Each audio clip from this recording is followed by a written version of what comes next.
정도로 기후변화도 자연재해도 인재도 많아지고 있습니다.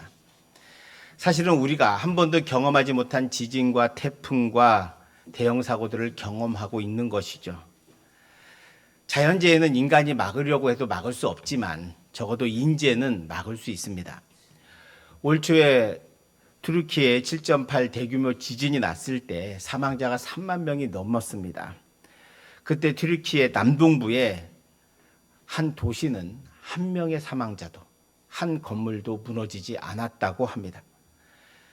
다른 도시들은 다 무너졌는데 그 도시만 멀쩡했던 거죠. 약 인구 4만 2천 명의 규모의 에르진이라고 하는 도시였습니다. 그 에르진 시장이 이런 인터뷰를 했습니다. 나는 어떤 불법 건축물도 허용하지 않았다는 것이죠. 여러분, 건물이 겉으로 보면 멀쩡합니다. 똑같습니다. 근데 그 아파트에 만약에 대나무로 넣었다. 철근 대신에. 대나무를 넣거나 또는 철근을 안 넣거나 철근을 넣거나 사실은 겉으로 보면 똑같죠. 근데 언제 압니까? 지진이 나면 압니다. 대나무를 넣거나 안 넣은 아파트는 다 무너지게 되어 있습니다. 바로 그랬던 거죠. 여러분, 신앙생활도 마찬가지입니다. 신앙생활도요, 평상시에는 잘 모릅니다. 저분이 믿음이 정말 좋은지 아니면 저분이 믿음이 약간 나쁜지 또는 낮은지 잘 모를 때가 많아요.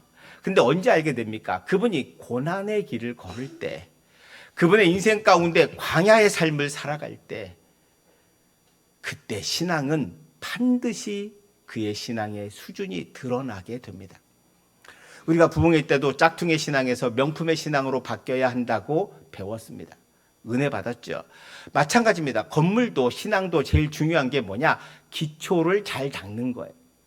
기초를 잘 닦아야 그 위에 높은 건물도 세울 수 있는 겁니다.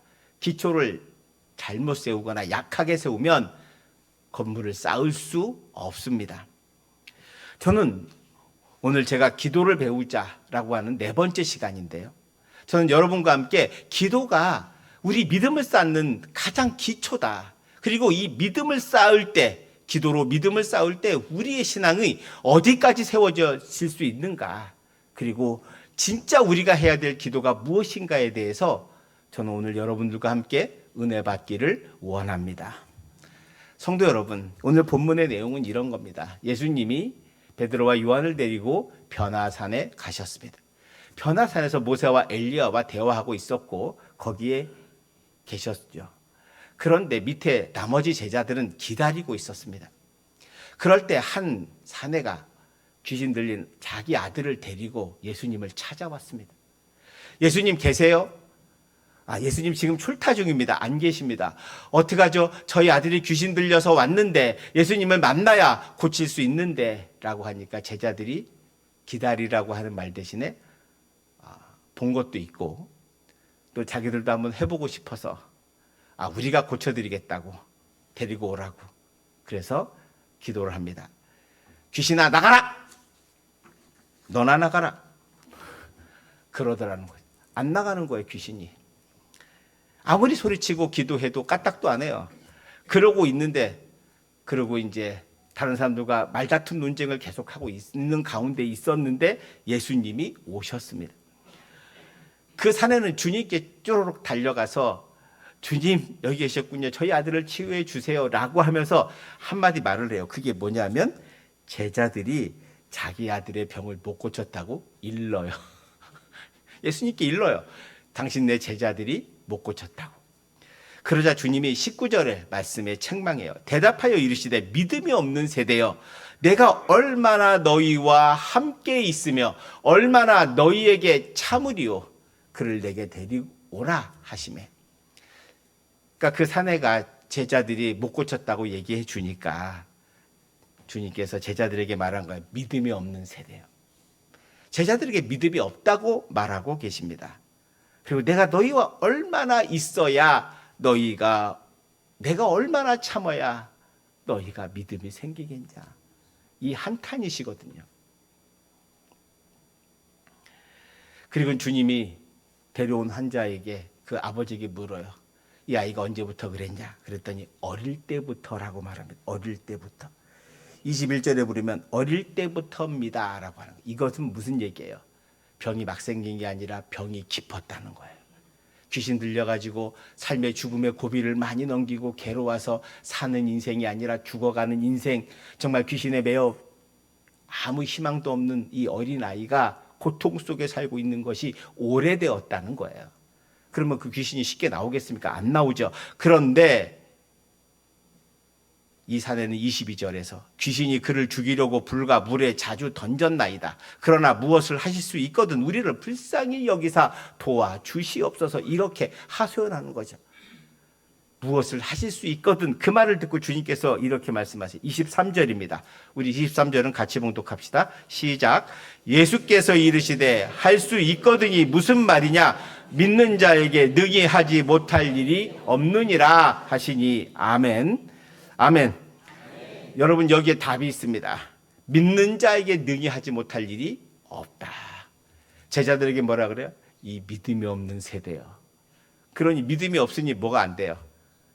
능력이 안 나타납니다. 그런데 주님께 가니까 벌써 귀신이 알고 쓰러지고, 그래서 주님께서 말씀하시죠. 나오라고 하자 더러운 귀신이 나오게 됩니다. 그리고는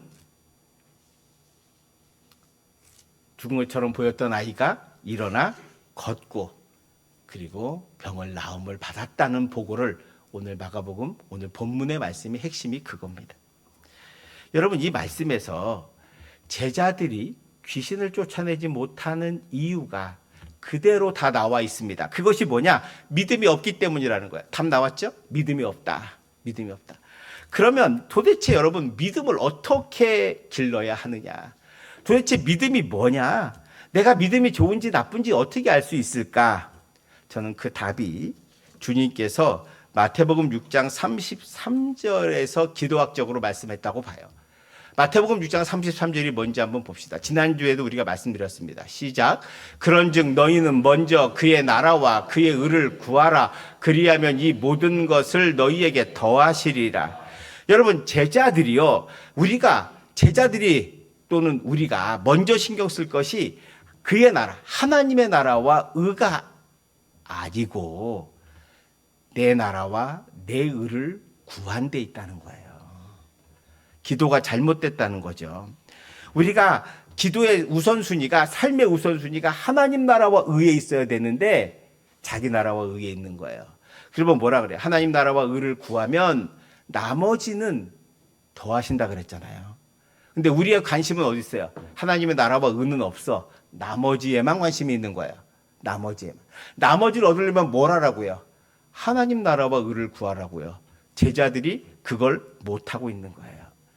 여러분, 오늘 본문에 재밌는 게 제자들이 다 끝난 다음에 자기들은 못했는데 주님께서 이 아이를 고치신 걸 보고 나중에 물어요.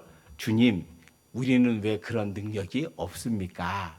그러자 주님께서 29절 말씀하시죠. 이르시되 기도 외에 다른 것으로 이런 종류가 나갈 수 없느니라. 여러분, 이 말은 뭐예요? 기도가 아니면 이런 능력이 없다는 거예요. 아니, 그러면 도대체 어떤 기도를 해야 내가 귀신도 떠나고 이런 능력을 받을 수 있을까? 그 답이 바로 하나님의 나라와 의를 구하는 기도였습니다. 여러분, 제자들이요, 왜 능력이 없습니까? 예수님이 어떤 분인지, 예수님이 그리스도신지 여기에는 관심이 없어요. 3년이나 예수님을 따라다닌 제자들의 관심은 다 어디 있어요? 예수님을 통해서 내가 무엇을 얻을까에만 있어요. 여러분의 신앙이 내가 예수님을 믿어서 뭘 얻을까? 예수님을 믿어서 내가 뭐가 잘 될까? 여기에만 관심이 있으면 여러분은 제자들하고 똑같은 거예요. 예수님을 3년을 따라다니고, 여러분 본문 사복음서에 보면요, 예수님이 제자들을 엄청 가르쳐줘요. 공부도 시켜주고, 실제로 데려가서 오병이의 기적부터 안진뱅이 일어나고 죽은 자도 살리고 맹인이 눈 뜨고 무리를 걸으시고 놀라운 기적들을 다 보여주세요. 그리고 때 되면 말씀도 가르쳐주세요. 이건 이런 뜻이야. 내가 네 가지 비유를 통해서 하나님 천국이 어떤 곳인지 다 말씀해 주세요. 그리고 주님께서 예루살렘에 올라가셔서 내가 뭘 할지 고난받고 사울 위에 십자가 달려 죽으시고 사울 위에 부활할 거라까지 3번이나 제자들을 가르쳐 주셨습니다. 그런데 제자들은 그거 관심 없습니다. 어디에 관심 있어요? 제밥에만 관심이 있는 거예요. 예수님을 통해서 내가 무엇을 얻을까? 거기에만 관심이 있는 거예요. 그러니까 뭘 구해요? 하나님의 나라와 의를 구하는 것이 아니라 자기 나라와 자기 의를 구하고 사는 거예요. 그래서 예수님과 올라가면서 오른편 왼편 예수님은 십자가 달려 죽으시러 가는데 제자들은 옆에서 누가 높냐, 내가 빠르다, 네 순서보다 내가 먼저 왔다, 이걸로 싸워요. 심지어 어머니를 통해서 우리 아들 야고보 요한은 오른쪽 왼쪽에 두시고 그래서 잘 써서 우리가 명성 높아지게 하옵소서. 이게 다 뭐예요? 자기 나라와 의를 구하는 사람들이었습니다. 그러니까 예수님이 잡히시자 어떻게 해요? 도망가요. 한 사람은 예수를 아예 돈 벌려고 팔아요. 베드로는 3번이나 부인하고 도망가요. 다른 제자들도 다 도망갔습니다. 자, 여러분 보세요. 왜 그럴까? 아니, 저는 3년을 따라다녔으면 놀라운 기적과 능력을 보고 그럼 정말 잘 믿을 것 같은데 왜 그랬을까?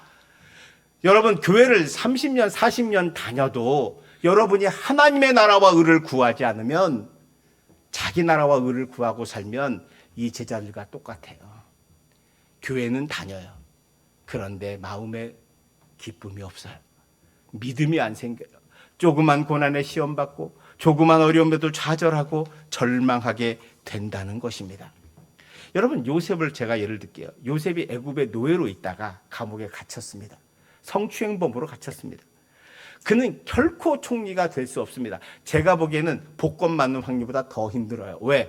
그는 애굽인도 아니고 공부를 많이 한 사람도 아니고 평민도 아니에요. 유학생도 아니에요. 노예로 왔다가 강간범, 미수범으로 감옥에 갇힌 사람이에요. 그가 무슨 소망이 있겠습니까? 근데 여러분, 요셉에게 하나님 나라의 의가 뭐예요? 하나님 나라의 의는 그는 자기가 생각해 보니까 형들에게 잘못한 게 많거든. 아버지 하나님, 저를 용서해 주시고 저를 건져주시면 제가 형들하고 다시 한번 좋은 관계 속에서 살아보겠습니다. 제가 어리석었습니다. 형들이 나를 팔 만큼 나를 미워했다는 걸 내가 몰랐습니다. 아버지 하나님, 저에게 한 번만 더 기회를 주시면 제가 우리 형들하고 행복하게 살아보겠습니다. 이 기도 안 했겠습니까? 그가 감옥에서 주님 나 총리 만들어 주세요 이랬겠습니까? 아닙니다. 사람이요, 사람마다 처지마다 환경마다 하나님의 나라와 의를 구하는 게 달라요. 여러분, 이 요셉에게는 그거였어요. 형제를 다시 한번 내가 회복하면 사랑하는 거예요. 여러분, 반대로 말이에요. 이렇게 기도했다고 합시다. 요셉이 하나님 억울합니다. 내게 기회 주시고 탈출할 수 있으면 내가 형들을 다 가서 복수하고 하겠습니다. 그러면 하나님이 그래 가서 해라 라고 했겠습니까? 너 거기서 죽어라 그랬겠죠. 여러분, 총리를 만들어 주는 것은 그가 상상도 할 수 없는 일이에요. 그런데 하나님께서 그가 총리로 만들어야 형들과 화해할 수 있음을 계획 가운데 있었기 때문에, 그리고 이스라엘 민족이 75명이 내려와서 150만의 놀라운 민족으로 이루는 시작점이 뭐예요? 바로 요셉이 총리가 되는 거였어요. 사람은 모르지만 하나님은 하나님의 나라와 의를 구하는 사람에게 이렇게 역사하신다는 거예요. 할렐루야. 이걸 어떻게 아느냐? 나중에 형들을 만나고 나서 창세기 45장 5절에서 이렇게 고백해요. 형들이 막 처음 만났거든요. 45장에서 이제 형들을 처음 이제 확인하고 형들이 마음을 바꿨다는 걸 알고 그때 뜨겁게 하면서 내가 요셉이라고 말하니까 형들이 다 놀래서 뒤로 자빠졌습니다. 그때 당신들이 나를 이곳에 팔았다고 해서 근심하지 마소서. 얼굴 보니까 벌써 근심하고 있는 거야. 혹시 복수할까 봐. 동생이 자기를 왜요? 자기들은 범죄했거든. 죽이려고 했다가 노예로 돈 받고 팔았잖아요. 얼마나 잔인해요. 자기들도 30년 동안 계속 그거 15년 동안 미안했던 거예요. 근데 동생을 만나니 얼마나 놀래요. 그것도 총리가 됐으니. 근데 근심하지 마소서. 한탄하지 마소서. 하나님이 생명을 구원하시려고 나를 당신들보다 먼저 보낸 겁니다. 할렐루야. 이게 하나님 나라와 의예요, 여러분. 요셉의 하나님 나라는 총리가 되는 게 아니고요, 형제를 회복할 수 있기를 원했을 때 하나님이 다 모든 것, 나머지를 더하시는 거예요. 할렐루야. 자, 이제 기도를 어떻게 될지 이제 배우셨습니다. 제가 한 가지 더 베드로를 예를 들게요.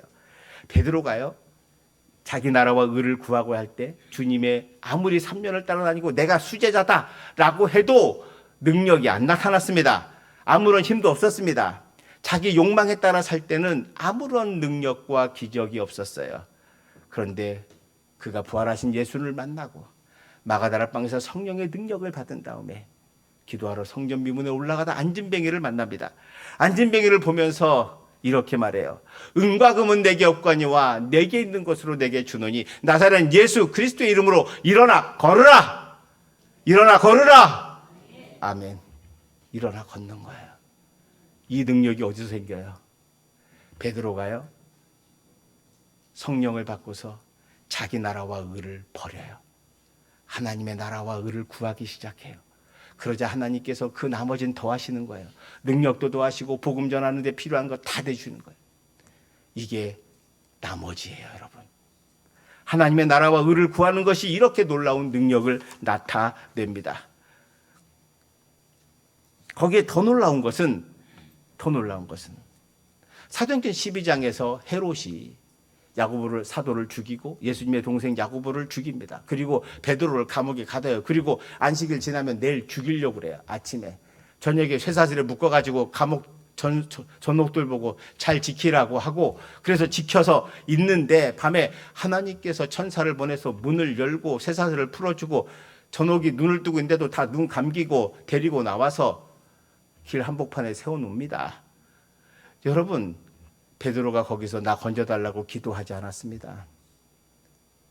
그냥 있는데 주님께서 하나님의 나라와 의를 구하며 사니까 감옥의 문을 열어주시는 거예요. 그 사람이 나왔어요. 그리고 가서 마가의 어머니가 있는 집에 가요. 왜? 초대교회 교인들이 거기서 기도하고 있었거든요. 밤새도록 베드로가 나오기를. 가서 문을 두드리니까 어린아이가 나와요. 보더니 베드로라고 놀라서 문도 안 열어주고 들어가가지고 베드로가 왔어요. 베드로가 왔어요. 라고 하니까 에이, 잘못 봤겠지. 베드로 감옥에 있는데 어떻게 나와.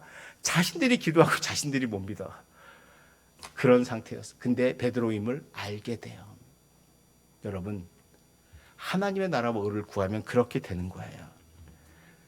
제가 하나만 예를 더 드릴게요. 욥을 봅시다. 욥에게 있어서 하나님 나라와 의는 뭡니까? 욥에게 있어서 하나님 나라는 어떤 고난이나 환난에도 하나님을 찬양하는 것이었어요. 내가 하나님을 믿는 것은 하나님이 나에게 복 주셔가지고 재산도 많고 자녀도 잘 되고 내가 형통해서 되는 것, 그것 때문에 내가 하나님 믿는 거 아니라는 걸 보여주는 게 하나님 나라와 의였어요. 하나님께서 마귀를 통해서 시험하기 위해서 재산을 다 뺏어가고 자식도 다 뺏어가고 자신의 몸도 다 아파서 죽기 일보 직전까지 가요. 그 부인이 당신이 믿는 하나님이 겨우 이거냐? 욕하고 죽으라고 말하죠. 그때 욥은 유명한 이야기합니다. 주신 이도 여호와시오 걷어가신 이도 여호와이십니다. 할렐루야. 이게 하나님의 나라와 의를 구하는 사람의 고백입니다. 여러분, 저도 제가 요즘 이 기도 공부하면서 여러분에게 설교 준비하려고 기도하는 가운데 주님이 주신 마음이요. 내가 기도를 잘못하고 있었구나. 많은 사람들이 하나님의 나라와 의를 구하지 않고 자기 나라의 의를 구하는 거예요. 그래서 자기 사업 잘 되게 해주세요. 건강 주세요. 이렇게 기도하더라는 거죠. 여러분, 기도가 잘못되었습니다. 만약에 여러분 욥이 자기 나라와 의를 구한 사람이었다면 어떻게 기도했을까요? 하나님 이럴 수 있습니까? 내가 하나님께 얼마나 잘했는데, 내가 11조도 열심히 하고 봉사도 열심히 하고 예수도 열심히 잘 믿었는데 왜 나에게 이런 고난을 주십니까? 그거는 100% 자기 나라와 의를 구한 사람의 믿음입니다. 아니, 예수님을 3년 따라다니면 뭐합니까? 자기 나라와 의만 구하면 아무 소용이 없다는 걸 사도 이 제자들이 오늘 우리에게 보여주고 있는 거예요. 사랑하는 성도 여러분, 하나님의 나라와 의를 구하시기를 축원드립니다. 축원드립니다. 제가 하나 예를 더 들게요. 다니엘이 태어났는데 나라가 망했어요. 바벨론에 망했거든요. 좋은 집안에 태어났지만 나라가 망하니까 무슨 소용이 있어요? 끌려가서 환관되는 거죠. 끌려갔습니다. 새 친구는. 여러분, 그러면 우리는 뭐라 그래요? 나라도 망했고 삶의 희망도 없고 환관으로 살면 나는 끝났어요. 왜 내게 이런 고통을 주세요? 왜 나를 이렇게 괴롭히세요? 내가 시대를 잘못 탔구나. 나에게 희망이 없구나. 이 생망, 이번 생에는 폭망했구나. 이렇게 생각할 수 있잖아요. 그런데 다니엘과 새 친구는 가서 왕이 주는 진미를 안 먹어요. 아니, 왕이 주는 진미를 왜 안 먹어요? 먹으면 되지. 근데 제사, 다른 우상에 드렸기 때문에 믿음 지키려고 안 먹어요. 그들에게는 하나님의 나라와 의가 뭐예요? 총리 되는 게 아니에요, 여러분. 내 믿음을 지키고 하나님만 사랑하게 하옵소서. 이게 그들의 하나님의 나라와 의를 구하는 거였어요. 바벨론에 누가 하나님을 믿어요? 아무도 믿지 않아요. 그런데 다니엘 새 친구가 하나님의 말씀대로 살고 하나님의 나라와 의를 먼저 구하니까 야채를 먹어도 빛이 나게 하고 불못불에 들어가도 건져주시고 사자굴에 들어가도 사자가 순한 양이 되는 역사가 있는 것입니다. 할렐루야. 총리나 이런 건 나머지예요. 정말 중요한 건 그거더라. 사랑하는 성도 여러분, 사람은요 누구나 두려움과 믿음이 교차합니다. 두려움만 가진 사람도 없고요, 믿음만 가진 사람도 없어요. 여러분, 우리가 인생을 살면서 어떻게 다 완전한 100% 믿음 가지고 삽니까? 아브라함도 그렇게 못 살았어요. 우리는 때로는 두려움 때문에, 때로는 그래도 하나님 믿겠다고 살아보는 그런 마음이 우리에게 있는 거예요. 제자들이 능력이 없는 것은 믿음보다는 두려움이 컸기 때문이죠. 내 인생의 두려움. 내가 나중에 돈 없으면 어떻게 사나? 내가 나중에 권력 없으면 어떻게 사나? 내가 늙으면 어떻게 사나? 내 내일 모레는 어떻게 사나? 이런 검심과 염려 가운데 사는 거예요. 그러니까 주님께서 염려하는 자들에게 오늘 마태복음 6장 33절의 말씀, 그 앞이 뭡니까? 들의 백합화를 봐라. 하늘을 나는 새를 봐라. 모으지도 들이지도 않아도 하나님이 다 먹이시고 입히시거늘 내 사랑하는 자녀인 너희를 안 먹이겠느냐? 근데 안 믿어요. 우리가 그러고 살아요. 예수님의 제자들이 예수님의 기적과 능력 말씀 듣고도 자기 나라와 응만 구하고 살아요. 왜? 두려우니까. 두려움을 이기시기를 축원드립니다. 두려움은 뭘로 이겨요? 믿음으로 이기는 거예요, 여러분. 믿음이 두려움을 덮는 거예요. 제가 말했잖아요. 두려움이 없어지지 않아요. 있어요. 욥이라고 왜 없겠어요? 다니엘이라고 왜 없겠어요? 만약에 더 안 좋아지면, 내가 사자굴 들어가서 죽으면 나는 뭔가 안 도와줄 수도 있잖아요. 그것과 상관없는 거예요. 믿음은 두려움을 몰아냅니다. 그렇게 되시기를 축원드립니다. 저는 그래서 믿음이 더 많아지기를 원하는 마음에서 두 가지만 여러분에게 부탁드립니다. 하나는 하나님의 말씀을 묵상하는 거예요. 제가 묵상은 개가 뼈다귀를 물고 하루 종일 노는 것과 같다 그랬습니다. 여러분, 말씀을 사랑하고 말씀을 묵상하고 그러면 그 사람이 복이 있다는 거예요. 시편 1편 2절 3절에 보면 오직 여호와의 율법을 즐거워하여 그의 율법을 주야로 묵상하는도다. 3절 함께 묵독합니다. 시작. 3절. 그는 시냇가에 심은 나무가 철을 따라 열매를 맺으며 그 잎사귀가 마르지 아니함 같으니 그가 하는 모든 일이 다 형통하리로다. 아멘. 왜 형통합니까? 나무가 형통한 것은 옆에 물이 있기 때문입니다. 사람이 형통한 것은 옆에 하나님이 함께 하실 때 형통해지는 거예요. 돈이 있을 때 형통해지는 게 아니에요, 여러분. 돈이 있을 때는 근심만 많아지고 뜯어먹으려고 덤비는 사람만 많아지는 거예요. 여러분, 형통은 하나님이 함께하는 거예요. 이 형통이라는 단어가 차라크라고 하는 이 단어가 제일 처음 나오는 게 어디예요? 창세기 39장 3절에 나와요. 요셉이 보드발의 집에 잡혀갔을 때 시작. 그의 주인이 여호와께서 그와 함께 하심을 보며 또 여호와께서 그의 범사에 형통하게 하심을 보았더라. 아멘. 그 형통함, 하나님이 함께 하실 때 우리의 삶이 열려지고 풀어지고 하나님이 더하시는 역사, 그게 바로 하나님의 인도하심입니다. 말씀을 묵상하는 자에게 주시는 은혜입니다. 또 하나 기도죠. 또 하나는 기도입니다. 우리 믿음의 마음 깊은 곳까지 심어지려면 여러분 기도를 바꾸셔야 합니다. 자기 나라의 의를 구하지 마세요. 여러분 건강 주세요라고 기도하지 마세요. 주님, 내가 주님의 나라를 위해서 전도하길 원합니다. 내가 뭐 봉사하길 원합니다. 그렇게만 기도하세요. 그러면 하나님이 봉사를 하려면 뭘 줘야 돼요? 건강도 주셔야 되고, 뭘 주셔야 돼요? 사람도 붙여주시고, 능력도 붙여주시고, 은혜도 붙여주시는 거예요. 아멘. 이거예요. 주여 건강하게 해주세요. 내 사업 잘 되게 해주세요. 이거 기도하지 마세요. 그거는 허공을 치는 기도요. 헛된 기도입니다. 이제부터 하나님, 내가 하나님의 나라와 의를 구하며 살겠습니다. 그럴 때부터 여러분의 기도가 달라지고요. 여러분의 믿음이 달라지고요. 여러분 앞에 펼쳐질 하나님의 놀라운 능력이 생기게 될 줄 믿습니다. 지금까지 우리가 잘못 기도했다는 걸 깨닫게 됐어요. 저도 그래요. 이제 우리 모두 하나님 나라와 의를 구하며 삽시다. 구하기를 축원드립니다. 그러면 인생 달라집니다.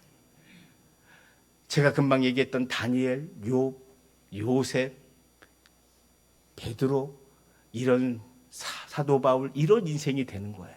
하나님께서 함께 하시는 삶, 하나님께서 형통케 하시는 삶, 하나님께서 필요한 것을 채워주시는 삶. 그 삶은 뭐냐? 너희는 먼저 그의 나라와 그의 의를 구하라. 그리하면 나머지는 내가 더해주겠다.